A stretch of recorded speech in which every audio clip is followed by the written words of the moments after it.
Bienvenue au podcast Astro, Mindset et Développement personnel. Je m'appelle Ambre, fondatrice de Inte-Ipso, et mon but est qu'ensemble on apprenne à se développer, à mieux se connaître soi-même, puis à prendre le contrôle du meilleur atout pour nous aider à améliorer notre vie. Vous l'avez deviné, notre mindset. Donc maintenant, laissez-moi vous montrer que toutes les réponses à vos questions existent déjà Inte-Ipso à l'intérieur de vous. Allô guys, j'espère que cette semaine se passe bien pour vous. Je voulais vous parler un petit peu d'amour, ok, de valorisation, de féminité, de masculinité, ok. Pourquoi? En fait, parce que je me suis dit, après mon rendez-vous chez ma psy, je vais être inspirée, je suis certaine, pour un podcast. Et en effet, elle m'a dit elle-même, elle a dit « le mot que tu as dit le plus cette semaine, c'est valorisation. » Je pense que c'est vraiment un thème qui est quand même important dans ta vie en ce moment. Puis j'étais comme... You know what, Chantal? Ça s'appelle Chantal, je l'adore en passant. C'est vraiment ça. La valorisation, pour moi, en ce moment, c'est extrêmement important. Je vois beaucoup de changements dans ma vie qui sont en lien avec ça. Je fais beaucoup de coaching en ce moment aussi avec mes clientes qui, en fait, on focus notre attention là-dessus aussi. Je pense que c'est pertinent pour beaucoup de personnes, surtout considérant le fait que la pleine lune en Lion arrive aussi. Okay? Donc, c'est un bon moment, selon moi, de parler de valorisation, d'amour un peu là-dedans aussi, parce que en fait, la valeur qu'on va s'accorder va être reflétée dans comment les gens nous traitent par la suite aussi. On en a parlé un peu dans le podcast précédent. Mais voilà, on va s'arrêter là-dessus encore cette semaine parce que l'inspiration y est toujours. Et c'est un sujet qui est toujours d'actualité, je pense, se valoriser, qu'on soit en couple, qu'on soit célibataire, etc. Mais c'est toujours de mise. Donc, sans plus attendre, on va y aller. Alors, j'ai sorti le thème astral, en fait, de la pleine lune en Lion qui va se passer le 25 janvier à environ 2h PM, ok, de ce que je vois ici, là, à New York. Donc, peu importe, si vous êtes en France, ça va être une autre heure. Si vous êtes au Québec, ça va être quand même relativement similaire à New York. Bref, tout ça pour dire que la pleine lune se passe le 25 janvier, donc ça s'en vient, ok? Je pense que c'est... jeudi prochain, ok, finalement. Donc, ça nous permet de se préparer d'ici là. On est dimanche en ce moment. Ça va être publié dimanche, ce podcast-là, comme d'habitude. Donc, voilà. Alors, si on regarde l'énergie de cette pleine lune-là rapidement, déjà, elle est en Lion, étant donné qu'on va être dans la saison du Verseau à ce moment-là. Et vous savez déjà que les pleines lunes, en fait, c'est lorsque le Soleil et la Lune sont en opposition. Donc, c'est toujours dans des signes opposés, c'est-à-dire le Verseau et le Lion dans ce cas-ci. OK? Ce qui est intéressant, c'est que Pluton en Verseau, qui vient juste de rentrer en Verseau, là, eh bien, il est inclus dans cette pleine lune-là. Il fait une opposition aussi à la pleine lune. Donc, qu'est-ce que ça implique? C'est que le thème de la transformation, du gros changement où est-ce qu'on s'épure, ok, est vraiment de mise. On se rappelle que pour les pleines lunes en général, c'est souvent des petites purges, ok? On se détache de ce qui nous limite, on met de côté ce qui nous retient. Mais là, avec l'énergie de Pluton qui est inclus cette fois-ci, c'est comme encore plus pertinent de le faire, OK? Étant donné que la Lune est dans le signe du Lion, posez-vous la question, comment vous vous sentez valorisé dans votre vie? Est-ce que vous vous sentez assez ou pas assez?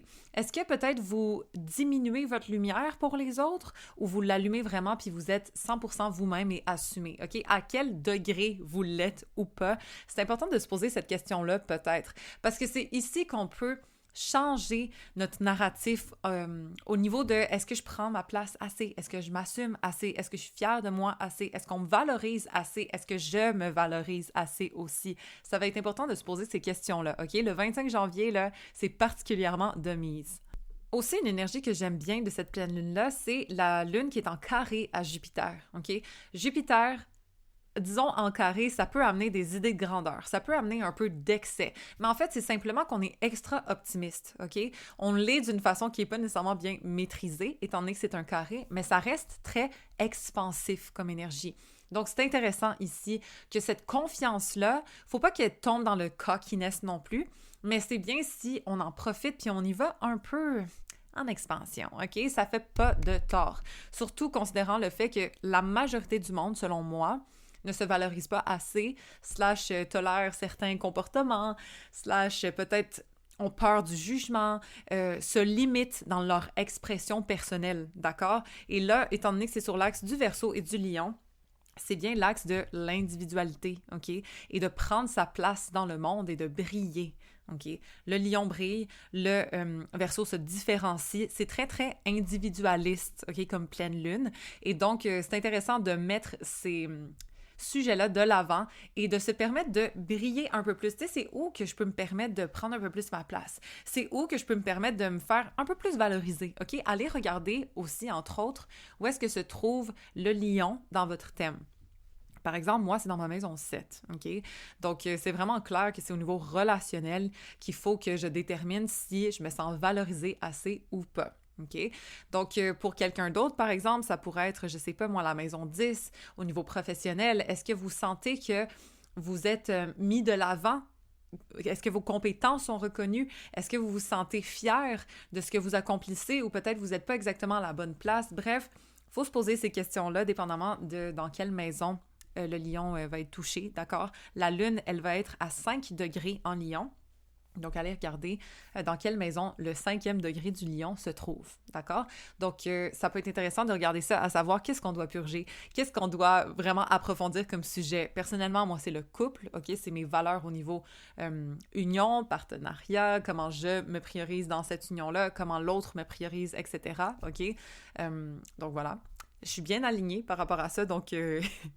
Tout va bien de ce côté-là, mais reste que c'est important de s'arrêter sur le sujet, peu importe où est-ce que vous en êtes, OK? Un petit recap, est-ce que je suis à la bonne place? Est-ce que je suis bien alignée? Est-ce que ça me correspond? Est-ce que je me sens valorisée, etc.? C'est important de se poser la question, OK? Je mets de l'emphase là-dessus, mais c'est parce que c'est vraiment ça, le top de la priorité de cette pleine lune.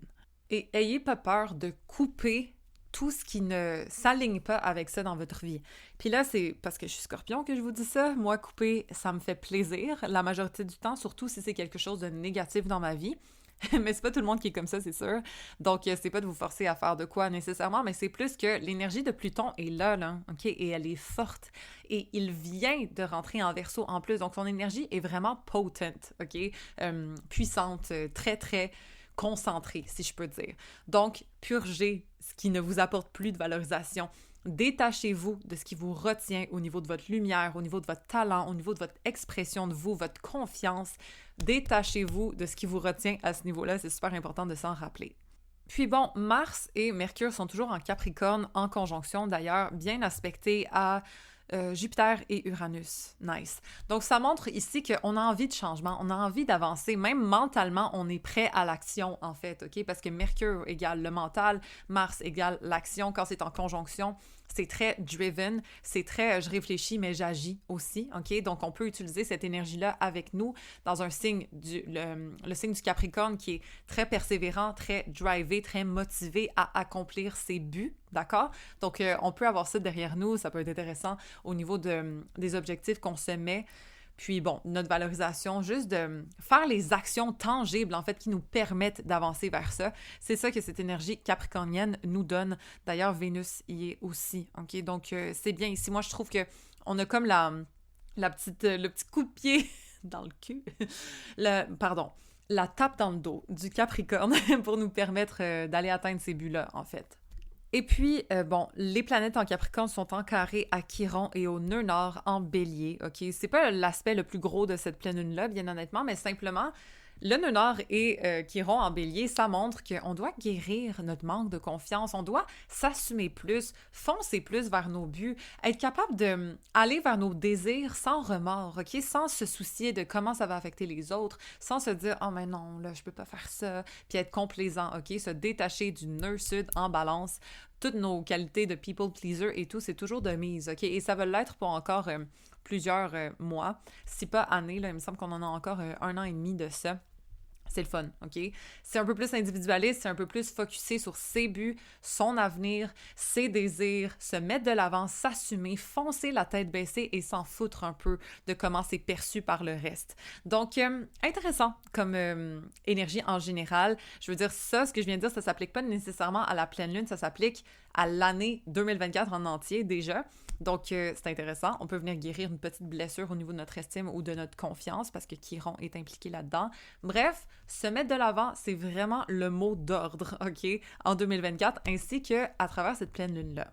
Alors, un concept que j'aimerais aborder pendant ce podcast-là, c'est entre autres, oui, la valorisation, mais aussi se permettre en tant que femme, en passant, désolée pour tous mes clients masculins, OK, c'est peut-être pas nécessairement quelque chose qui va s'appliquer pour vous, quoique d'aller comprendre la perspective féminine là-dedans, ça peut aider à assumer un peu plus votre masculinité aussi. Donc, écoutez, j'ai parlé à une de mes clientes récemment en coaching. D'ailleurs, c'était une super belle rencontre. J'ai vraiment aimé discuter avec elle.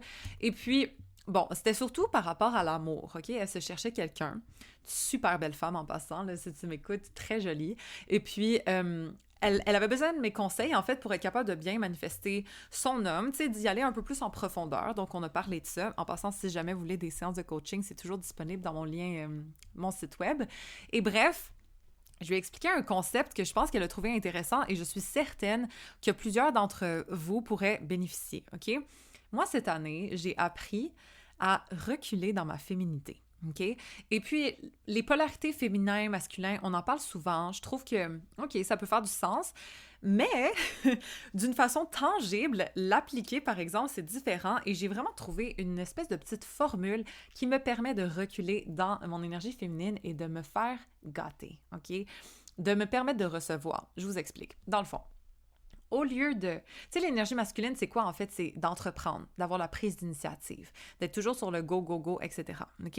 Et puis, ça peut être super utile dans la vie en général, je veux dire dans mon business, moi c'est que ça que je fais, mon énergie masculine. Mais là, étant donné que doucement je commence à redate, OK, doucement là, et puis ben, je peux me permettre de tester un peu ce que j'ai appris au courant des années parce que veux pas, moi j'ai été très seule volontairement ces derniers mois. Mais là, doucement, comment je peux dire? C'est juste, je me sens un peu plus disponible qu'avant, OK? Où je me permets de l'être un peu plus. Puis, bon, c'est bien reçu. Alors, je vous explique. Il y a un concept que j'ai testé et qui fonctionne extrêmement bien, OK? En tant que femme qui cherche un homme masculin en passant, c'est de reculer dans ma féminité. Et donc, qu'est-ce que ça veut dire, ça, en termes concrets? C'est de permettre à l'homme de prendre les devants parce que tu les prends pas tout de suite toi-même. Exemple. Puis ma cliente, elle riait. Mais j'ai plusieurs exemples que je peux vous dire, OK? J'ai été dans une date récemment, et puis la personne est venue me chercher. Puis avant de, exemple, je sais pas, ouvrir la porte, rentrer dans le char et tout, ben j'ai juste ralenti un peu, puis je l'ai regardé. Et tout de suite, cette personne-là s'est levée, est venue m'ouvrir la porte. Ben, tu sais, il m'a donné la bise avant, est venue m'ouvrir la porte. Mais normalement, je serais juste allée du côté du char, puis j'aurais ouvert ma porte, OK? Mais là, cette personne-là a pris le temps de le faire parce que je lui ai donné le temps et l'opportunité de prendre soin de moi, de m'ouvrir la porte, par exemple, OK? Parce que reculer dans sa féminité, en fait, c'est de prendre ce moment-là de recul pour permettre à l'autre de show up, dans le fond, OK? Parce que si toi, tu y vas tout de suite, mais tu lui laisses pas cette fenêtre d'opportunité-là, OK? Puis bon, c'est pas tous les hommes qui vont saisir cette fenêtre d'opportunité-là non plus, mais ça vous permet de classer, en fait, qui est vraiment masculin et qui veut rendre service, te faire plaisir, etc., OK? Et qui veut pas. Ou peut-être est juste pas habitué non plus, mais de... Tu sais, le petit malaise, là, où est-ce que tu attends puis qu'il n'y a rien qui se passe? Ben là, nécessairement, il va faire une action. Il va faire comme « Oh fuck, OK, bon, ben peut-être que je dois y ouvrir la porte. » Exemple, OK? Au pire des cas. Et donc, d'être capable de supporter ce mini-malaise, c'est très, très, très payant parce qu'au final, l'autre personne fait quelque chose. C'est comme, exemple, tu sais, tu restes silencieuse, ben nécessairement, la personne en face de toi va te dire quelque chose parce que c'est rare les personnes qui sont capables de tolérer ce malaise, OK? Et donc, c'est un peu la même chose par rapport à la féminité-masculinité.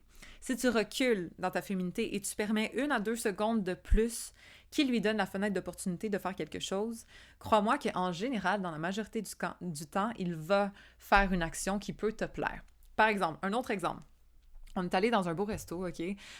Déjà, bon, encore une fois, il m'a tiré la chaise et tout parce qu'il sait que j'ai ce genre de standard-là en passant, OK? Puis ça, c'est important de savoir. Si vous ne l'êtes pas naturellement, moi, je ne l'étais pas du tout, je m'excuse, là, mais j'avais pas de standard au niveau dating avant. Et donc, mais là, j'ai travaillé sur moi, puis maintenant, c'est rendu mon nouveau normal. Et pourtant, c'est pas comme si j'avais eu genre 8 gars avec qui j'avais été, puis qui m'avaient toutes traité de même parce que maintenant, je suis comme ça et donc je me fais traiter comme ça. Non, c'est un changement d'identité que j'ai fait seule. Vous voyez ce que je veux dire? C'est pas à travers des expériences ou peu importe, c'est à travers mon changement d'identité que j'ai décidé de faire. Moi, j'ai des hauts standards, puis on me traite avec des hauts standards aussi. OK? Exemple. On en parle dans le dernier podcast, si jamais vous voulez. Bref, donc là, sachant que j'ai ces hauts standards-là, puis que, tu sais, il veut m'impressionner et tout, il me tire la chaise, c'est correct, whatever, on n'en fait même pas un plat, hein, c'est juste, on continue. Puis là, on commande quelques trucs, et la nourriture arrive, c'est 3 entrées, exemple, qu'il y avait sur la table, puis j'y touche pas, OK? Je touche vraiment pas à la nourriture. Puis là, il me pose la question, il me dit « Ah, tu veux-tu que je te serve? » Puis évidemment, moi, oui. Mais j'étais super contente qu'il me propose ça. Moi, j'adore ça en passant, OK? Je sais qu'il y a des femmes qui aiment pas ça. Moi, personnellement, tu sers ma nourriture dans mon assiette, genre, I love that, OK? Puis permettez-vous d'être cette femme-là aussi en passant, OK? J'étais pas comme ça, mais là, I am. Bref, donc là, il coupe, tu sais, il me sert des bonnes bouchées et tout. Puis il dit « Oh my God, je suis tellement content que tu aimes ce genre de geste-là parce que moi, j'adore le faire. » OK? Puis c'est pas toutes les femmes qui me le permettent. Puis là, c'était comme, bon, ben, it's a match, OK? Cet homme-là est super galant et moi, je suis très féminine et j'aime beaucoup qu'on prenne soin de moi, OK? Et lui, ça lui fait plaisir de m'offrir ce genre de geste-là parce qu'il se sent masculin à travers tout ça, OK?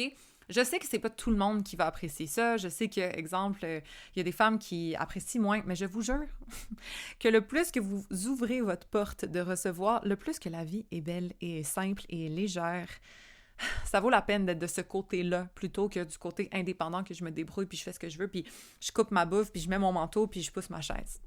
Croyez-moi que de temps en temps de se faire gâter puis d'avoir quelqu'un qui est full attentionné pour vous, ça fait du bien à l'âme, OK? Donc je vous suggère.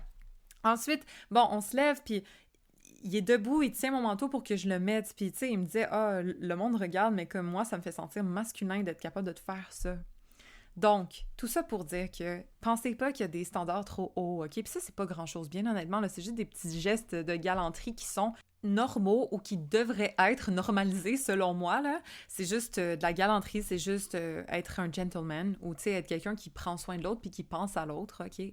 Mais tout ça pour dire que si on ne recule pas dans notre féminité, on ne permet pas à l'homme d'avancer dans sa masculinité, OK? Et là, je sais que c'est très traditionnel, je sais que c'est très basic. Moi, personnellement, c'est comme ça que je fonctionne. Je suis très traditionnelle sur ces affaires-là, OK? Fait que je sais que ça correspond pas à tout le monde, c'est bien correct, mais je voulais juste vous partager le fait que ça peut vraiment être payant, entre guillemets, de se permettre de reculer et de laisser l'homme avancer, OK? Parce que si t'es toujours devant, je veux dire, si tu marches vite puis tu t'ouvres la porte toi-même, il va pas courir là, pour te l'ouvrir la porte, vous voyez ce que je veux dire?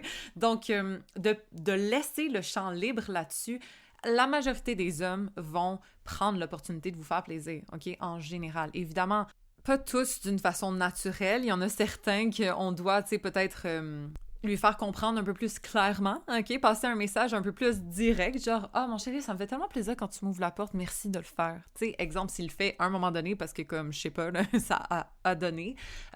Mais reste que de faire du renforcement positif, ça peut vraiment être bien, OK? Et aussi de demander, je vous l'ai dit dans le dernier podcast, mais ça, c'est super important, là.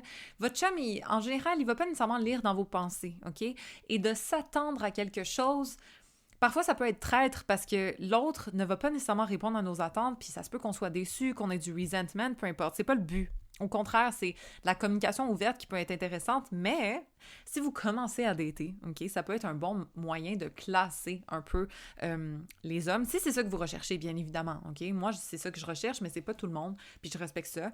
Mais, par exemple, je sais pas, moi, il y a un gars qui me demande, récemment, là, il m'a demandé « Ah, tu sais, t'aimerais aller souper ou, tu sais, en fait, il m'a dit quel genre de nourriture t'aimes le plus. » Moi, j'ai pas de nourriture que j'aime le plus, je suis très, très, très ouverte. Puis, c'est quelqu'un, dans le fond, qui est à Montréal, mais qui vient pas d'ici, donc il connaît pas full la ville, tu sais, il y a pas les spots de resto et tout, fait qu'il me demandait un peu mon avis. Puis là, moi, ce que j'ai répondu, au lieu de lui donner une place, nécessairement, je lui ai dit... C'est quoi, moi, perso, genre, j'aime vraiment pas choisir, puis surprends-moi, comme j'ai hâte de voir qu'est-ce que tu vas choisir. Au lieu, parce que je lui ai donné l'opportunité, en fait, de se prouver, OK? Au lieu de dire, oui, je veux aller à telle place, puis que ce soit facile, mais là, c'est comme, prouve-toi un peu, OK? Et ça, pour vrai, tu sais, il a fait ses recherches sur Google, après, là, il me l'a dit, là, je suis allée regarder les reviews, je voulais t'apporter une bonne place, avec des bonnes reviews, où est-ce que l'ambiance est belle, blabla. Fait qu'il a fait ses recherches, OK? Peut-être qu'il a essayé de faire la chose facile puis de me demander où est-ce que je vais, comme ça c'est clair, puis il n'y a pas besoin de se casser la tête. Mais moi, j'aime être surprise, je déteste prendre des initiatives comme ça, à savoir qu'est-ce que je veux, où est-ce que je veux aller, qu'est-ce que je veux manger. Je suis une femme, je veux pas dire qu'est-ce que je veux, je ne sais pas ce que je veux. Bref, je suis très balance là-dessus, malheureusement, et donc, je mets le message clair d'emblée que je veux que ce soit lui qui prenne l'initiative puis qu'il me surprenne. à suivre, OK? Puis en général, ils sont comme « Oh shit, OK, fuck. Bon, là, il faut que je me force, OK? Avec cette fille-là, il faut que je me force. » Puis ça, c'est intéressant parce que c'est là où est-ce qu'ils vont t'en donner plus qu'ils donneraient à quelqu'un d'autre. Puis pas parce que t'es meilleur, simplement parce que t'as monté le standard avec l'interaction que t'as eue. Et ça, c'est quelque chose que j'ai travaillé et qui n'était vraiment pas naturel chez moi, OK? D'ailleurs, je parlais à ma cliente puis je lui disais de, en fait, tolérer le petit malaise que ça crée de reculer dans sa féminité. Parce que ça va toujours créer un petit malaise, surtout au début, OK? Que ce soit de, bon, laisser le gars payer pendant votre resto, puis tu sais, c'est une centaine de dollars, blabla.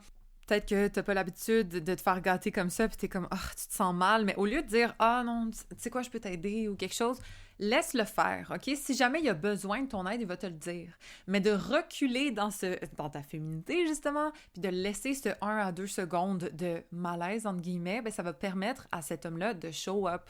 Puis, tu sais, t'as même pas besoin, dans le fond, de parler. Honnêtement, si t'es avec un homme masculin, t'as même pas besoin de savoir, mais c'est qui paye, mais c'est qui fait ça. Puis je dis pas genre 24/7 tout le temps, puis qui pourvoit à tes besoins toute ta vie, OK? C'est pas ça que je dis. Mais de reculer, ça aide, ça permet à l'homme d'avancer, OK? Et de tolérer ce malaise, c'est super important. Tolère le malaise de, OK, d'attendre pour qu'il fasse la chose. Tolère le malaise de demander de l'aide et que tu te sens, hostie, non, j'ai demandé de l'aide, mais il faut que je le fasse quand même. Mon amour, peux-tu venir m'aider, s'il te plaît, comme je me sens un peu overwhelmed, j'ai besoin d'aide. Peux-tu venir? There you go, OK? Puis là, oh my God, hostie, non, là, t'es capable de le faire toute seule, non. Passe par-dessus parce qu'il va venir, ton chum, OK? Si c'est quelqu'un qui t'aime, puis qui prend soin de toi, puis que nécessairement, puis s'il vient pas, Chris, il y a quelque chose qui cloche, OK? Parce que moi, même si je suis vraiment occupée, mais je sais pas, ma mère, elle me dit « Ah, Ambra, peux-tu venir m'aider, s'il te plaît, à faire telle chose? » Ben, je vais venir, tu sais. Je l'aime, OK? Fait que bref, en espérant que vos chums vous aident quand même, OK? Vous pouvez pas tout faire toute seule non plus, mais reste que de tolérer ce malaise-là, ça fait du bien et vous allez voir qu'éventuellement, vous allez être contente et vous allez même plus être malaisée, OK? De demander de l'aide, de vous laisser gâter, etc. Parce que, très, très, très sincèrement, là, il y a beaucoup d'hommes qui aiment ça, les mademoiselles en détresse, OK? Ils se sentent importants, ils se sentent utiles, ils se sentent qu'ils servent à quelque chose et pour vrai, l'homme a besoin de se sentir utile, de donner, OK? De faire un effort et de sentir que, oh mon Dieu, tu m'as sauvé, OK? Là, j'espère que ça cringe pas trop dans vos oreilles, les hommes et les femmes, mais c'est vrai, au final, l'homme vient un peu à la rescousse, là. Et donc, de le faire d'une façon, genre, pas nécessairement de faker de la vulnérabilité, mais tu sais, d'être douce là-dedans puis d'être féminine dans vos demandes, je vous jure que c'est irrésistible pour un homme masculin. Donc voilà, je me mets toujours à la place des gens qui m'écoutent, puis j'espère que pour ceux qui sont, tu sais, les placements Verseau, Sagittaire, Bélier, vous êtes pas trop comme « Oh my God, non, wesh! » Bref, vous parlez à une femme remplie de Capricorne, de Balance et de Scorpion, OK? Donc oui, moi, c'est l'énergie que j'aime. En espérant que ça peut quand même vous inspirer un petit peu à aller vous faire gâter un peu plus, vous faire aider un peu plus, recevoir un peu plus, ça ne fait pas de tort. OK, girls, it's nice. Donc, je vous encourage à venir de ce côté-là, plutôt que du côté où est-ce qu'on fait tout par nous-mêmes, on dit non à se faire aider, puis on donne au lieu de recevoir. OK? Puis ce principe-là de valorisation, en fait, et de reculer, ça peut s'appliquer aussi dans le milieu du travail, par exemple, OK? Lorsque vous discutez avec quelqu'un, bien justement de retenir un peu vos mots, puis de pas juste divulguer tout ce que vous avez en tête, ça peut aider à mieux se situer. Exemple, je sais pas, vous négociez un peu avec votre patron, bien au lieu de dire oui, non, laissez-le avancer avec ses propos et ensuite rebondissez dessus, tu sais, reculez un peu pour voir qu'est-ce qu'il y a à vous suggérer au lieu de dire oui tout de suite, OK? Proposer des alternatives, etc. Ça peut être intéressant. Bref, le but de cet épisode n'est pas nécessairement par rapport au travail, mais c'est plus de se dire « OK, mais je me valorise assez pour pas me vendre à rabais, pour pas couper ça short, pour pas dire oui, OK, oui, pas de problème, oui. » Comme ces affaires-là, c'est fini, là. OK? Pleine lune en lion, là, on purge ce genre de comportement, puis on essaie de se mettre de l'avant et de mettre notre individualité de l'avant, nos valeurs, notre lumière, on ne la descend pas pour personne. Et en passant, OK, si vous ne vous sentez pas exactement là, si votre confiance n'est pas nécessairement au top, si peut-être votre vie amoureuse n'est pas nécessairement le top non plus, dites-vous que tout est malléable et tout peut changer en passant, OK? Parlez un peu à Pluton là, qui vous dit purge, transforme, OK? L'énergie de Pluton est vraiment, vraiment de mise dans cette pleine lune. Mais bref, en général, dans votre vie, je vous jure que tout est transformable, il n'y a rien qui est vraiment statique, qui est fatal, OK? Ça se transforme vraiment. Je vous jure que si vous regardiez ce que j'ai fait dans mes anciennes relations, vous seriez choqués, OK? Déjà, de la différence entre les deux Ambres. La Ambre qui se dévouait au point de s'oublier, mais vous savez même pas à quel point, là. Puis je sais qu'il y en a beaucoup d'entre vous qui soit sont dans cette situation-là ou avaient été dans cette situation-là. Bref. Et puis, ben, la Ambre qui, justement, on prend soin d'elle, OK? Puis elle donne, mais elle donne pas autant qu'elle donnait. Puis elle reçoit, genre, 10 fois plus, OK? Donc, il y a une espèce d'évolution possible. C'est simplement avec comment on se perçoit. Parce que moi, j'ai changé mon narratif. Je me suis dit, je suis plus celle là, qui s'oublie puis qui ride or die jusqu'à fucking die, pour vrai, là, OK?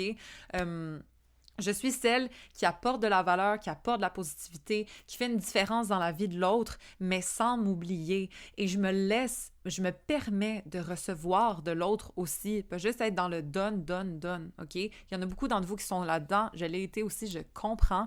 Mais je vous jure que ça change, cette mentalité-là. C'est pas comme « Ah oui, moi, je suis une donneuse. Ah oui, moi, je suis dévotionnelle. Ah oui, moi, je suis tellement empathique. OK, cool, bravo. OK? Utilise ça à ton avantage, mais au final, permets-toi de recevoir. Parce que si tu es une donneuse, puis ta porte de recevoir est complètement fermée, nécessairement, c'est tous les preneurs qui vont rentrer. OK? Puis les donneurs, eux, ils vont passer à la prochaine porte parce que la tienne, ta porte de recevoir, est fermée. Puis là, je parle en mode dating, mais ça peut être dans n'importe quoi, hein. Ça peut être votre philosophie par rapport à l'argent. Est-ce que vous êtes prêt à recevoir de l'abondance ou est-ce que vous êtes toujours en mode manque, OK? Est-ce que votre porte du manque est ouverte puis celle de recevoir est fermée? Et nécessairement, l'argent va partir puis va rentrer chez quelqu'un d'autre. Tu sais, c'est plate à dire, mais c'est un peu toujours comme ça. Pensez en principe de porte, OK? Puis ouvrez-la de plus en plus. C'est pas toujours évident juste de l'ouvrir grand comme ça, mais doucement, là, ouvrir la porte un peu plus, puis de recevoir un peu plus, puis de se dire « Ah, mais tu sais quoi, c'est agréable. Ah, ben tu sais quoi, oui, je suis abondante, puis je peux recevoir de l'argent facilement, puis les gens aiment me payer parce que les gens aiment mes services. » Exemple, OK? C'est de la valeur qu'on échange au niveau financier si on a un business ou quoi que ce soit. Donc, si les gens sont prêts à payer, c'est parce que la valeur que vous offrez est assez grande pour eux, même plus grande que le prix qu'ils vont payer, OK? Donc, c'est pas une affaire de « Ah, je prends leur argent, non. » C'est non, tu leur offres de la valeur, OK? Exemple.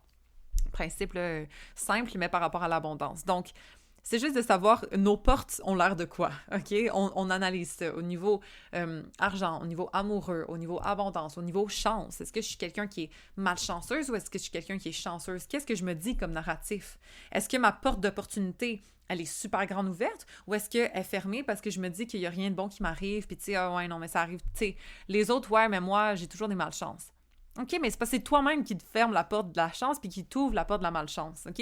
Changer son narratif, changer son self-concept, sa conception de soi, redéfinir qui l'on est, c'est super important puis c'est éventuellement qu'on voit les résultats, OK? Au lieu de se dire « Ouais, non, moi, je suis quelqu'un qui n'a pas confiance en moi », dites-vous l'inverse, fuck. Dites-vous « Wow, moi, je suis quelqu'un qui a de plus en plus confiance en elle ». Changez le discours, ça veut dire la même chose, OK? Mais au final, il y en a un qui est positif, il y en a un qui est négatif. Il y en a un qui vous laisse dans cette espèce d'état d'esprit de manque, de « j'ai pas confiance en moi, je suis pas capable d'établir, je suis pas capable de concrétiser mes projets parce que je n'ai pas de discipline. » Mais il y en a une autre qui est « ben j'ai de plus en plus confiance en moi parce que de plus en plus je travaille sur ma discipline et je vois les résultats à chaque jour. » Exemple, OK? Voilà, changement de narratif, super important. On en reparlera d'ailleurs dans un prochain podcast. Éventuellement aussi dans l'abonnement mensuel que je veux vous créer, OK? Ça va être un abonnement au niveau mindset et au niveau astrologique, je pense, bien sûr. Mais c'est à venir en 2024. Là, c'est pas encore disponible sur la plateforme que j'utilise, donc j'attends avec impatience le moment où est-ce que je vais pouvoir vous offrir un abonnement mensuel où est-ce que on va s'occuper de notre mentalité ensemble, OK? Pour maintenir la positivité et de s'assurer de bien s'entretenir au niveau mental. Parce qu'au final, c'est ça qui détermine tout le restant de notre environnement, de notre réalité. OK, c'est ce qu'on crée avec notre tête qui compte. Donc, à suivre par rapport à ça. J'espère que cet épisode vous a plu. C'est sûr que c'est un peu des sujets de la semaine dernière, mais quand même, j'espère avoir apporté un peu plus de valeur quand même pour les femmes qui sont en train de dater en ce moment, pour les gens en général, pour vous valoriser, OK, et aussi à savoir qu'est-ce qu'on doit faire pour la pleine lune en Lion. Donc, sur ce, guys, on se revoit la semaine prochaine. Vous savez déjà que toutes les réponses existent in peepso à l'intérieur de vous.